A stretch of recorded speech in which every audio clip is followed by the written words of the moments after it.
Hello hijabi girls, আসসালামু আলাইকুম। আজকে আমি ব্ল্যাক হিজাব দিয়ে একটি নোজ নিকাব টিউটোরিয়াল করছি। তো এরকম রিকোয়েস্ট আমার অনেক আসে টিকটকে, স্পেশালি টিকটকে তো অনেক কমেন্ট পড়ে আমার, কিন্তু আমি সবার রিপ্লাই দিতে পারি না।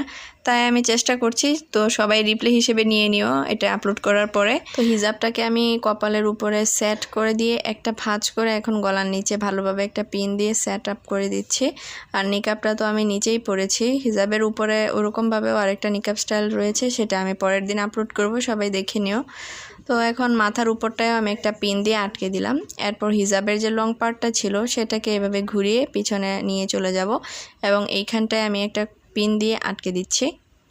তো এই তো এখন আমার পিন দিয়ে আটকে দেওয়া হয়ে গিয়েছে। এরপর হিজাবের যে অংশটা বাড়তি হয়ে থাকবে আর কি, বেড়ে থাকবে, সেটাকে এভাবে একটু মুচড়ে মুচড়ে আমি আবারও উপরে তুলে নেব কপালের এই দিক দিয়ে এবং একটা পিন দিয়ে আটকে দিয়েছি। খুবই সুন্দর এবং খুবই স্টাইলিশ লাগছে। কিন্তু এভাবে নিকাব ট্রাই করতে পারো তোমরা যারা নর্মালি রেগুলার নিকাব করো। আর সামারে এরকম শিফন জর্জেট হিজাবের সাথে নিকাব করলে কিন্তু গরমও কম লাগবে। তো এটা খুবই ফ্রেন্ডলি হবে আর কি, সামার ফ্রেন্ডলি একটা হিজাব নিকাব টিউটোরিয়াল হবে, হিজাব উইথ নিকাব।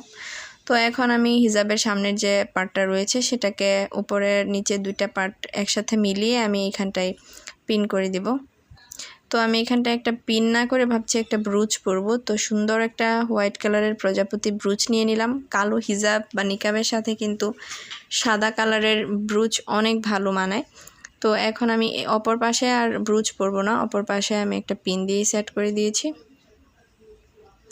এরপর আমি হেডপিস নিয়ে নিয়েছি, সাদা স্টোনের একটা হেডপিস, একদম হোয়াইট।